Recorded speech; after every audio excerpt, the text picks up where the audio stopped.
Okay, this is the next O-Gauge update.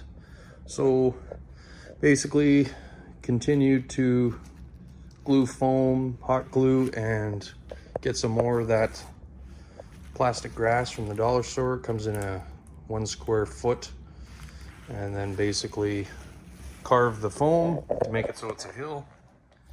And yeah, I've got everything but this one little bit done, and then I cut some out, glued it in here, and I took some individual ones and glued them in the middle.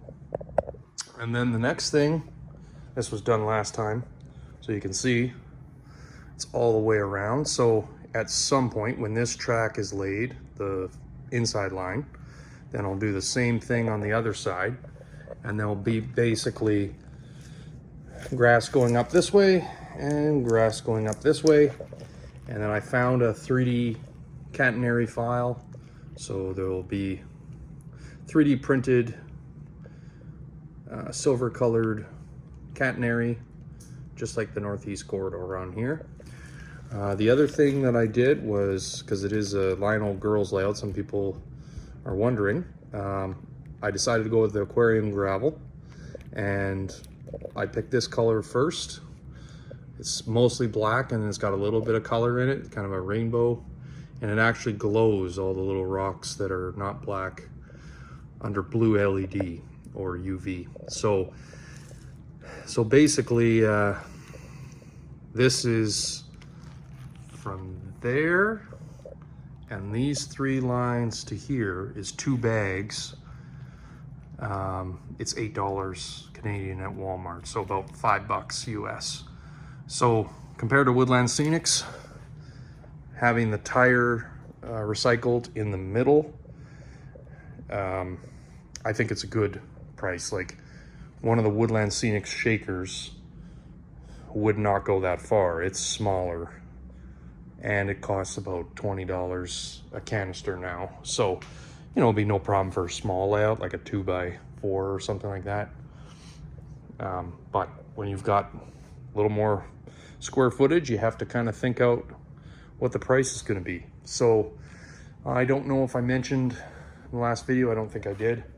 I got these things running. This was one of my favorite early acquisitions. It's a Lionel MU commuter. So it's got a powered and a dummy, and it's got sound in it. So when you turn up the throttle, it makes kind of a subway noise because it's electric.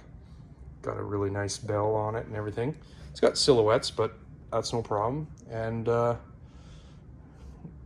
it wasn't working. It shorted out on the loop I had on the ground, and it's kind of sad. So I sent it to a repair. He couldn't test it because he only does DC stuff. Took it back, repaired it myself. So it was just a loose wire. So in here, I did not have this much done last time. I found some more cork, so that's all corked all the way around, basically a half or 40%. And then these switches are all installed. Like, these ones are manual.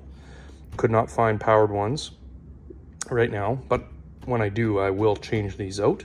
These ones are powered. The wires are not hooked up right now. But basically, you've got these 027 switches, so you can switch between the outside and the secondary main line on the inside.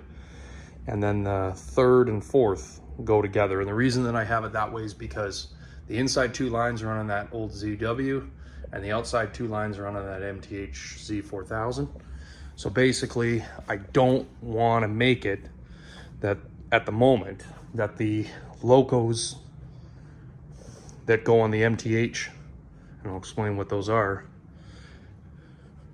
can go over to here. So I've played around with it where I had it going the right direction and had this going the right direction where it made the crossover. It's pretty hard to do, actually. So basically, this thing was what originally fried those things. So now I have a rule.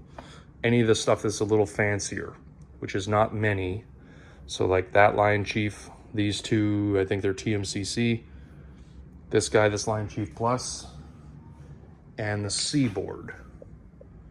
Those can only go on the outside 2 lines because I only have one Z4000. If I upgraded this, it'd be a lot of money. I got that for a good deal. They're going for like 500 American. That's too much. I didn't pay that. I paid 200, which is a smoking deal. There's no way I would be able to afford that otherwise. This thing I paid 75 bucks. So if that ever happens, put the MTH Z4000 on the second one, then no problem. You can run some of the things with sound. But considering I already almost lost these to a short, I don't trust that thing anymore. All the conventional, which is everything else, so all the EP5s, all the GG1s, the Trainmaster, those all run on the any line, no problem. The horn on there sticks. It doesn't work. It has to open up and get fixed. The horns on here work. So some of the locomotives don't have sound, or a horn rather. So basically, if you want to run the horn, you're going to use that ideally. But like I say, that's kind of the idea behind it. I don't think on the last video I had this track here. So definitely going to go this way. There'll be a switch coming off here and a track in front of the station, and then another switch coming off here. So two going on the back of the station to this track where the New York Central car is. And then basically it's a double-sided station. Over here, another switch, and then another switch, and this line right here, another switch. So basically it's a passing siding on both of them, because it'll go down 2 switches there. Whoops, 2 switches over there. So essentially it's for parking. It's to put, I've got a lot of passenger cars already. You can put 3 on this one. You can put 6, and this one, I would be sure that you could fit 5, if not 6. I may have mentioned on the other video, but either way, for those who don't know, that's how that's gonna go down. Got this, told you about, gonna go this way. These are the printed buildings, the fronts that are done. If I use these, they're probably gonna go here. And as far as this area, it was gonna be an industry. It's not anymore. It's just gonna be passenger stuff. If I do an industry, it'll have to be beside the houses. And then these things will move to there or go away. So I don't know yet. Maybe I can utilize one of the corners, but that's the next thing I'm planning. Last thing,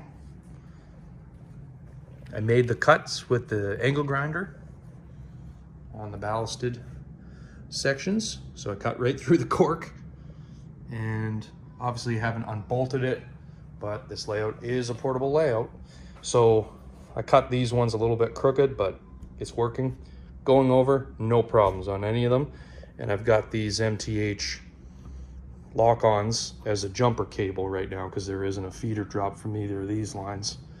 And then I've got another one over here, and it works no problem. So basically, right now I have to plug this stupid thing in over here and put some Velcro underneath. Boom, done. And there's a jumper line running under there. Not ideal. Once the bus wire is proper, whoops, that Velcro's awesome. Once the bus line is on there properly, then essentially, fix that in a second. Then essentially I won't have to have this goofy setup, but for now it does the job. So we will leave you at that, and we'll talk to you on the next video. I've got 3 more switches coming, so 1, 2, 3, 4, 5. I've got 2 to use up here. I don't know if they're gonna work exactly. I only pay $10, so $10 a switch. That's my rule. All right, guys, talk to you later.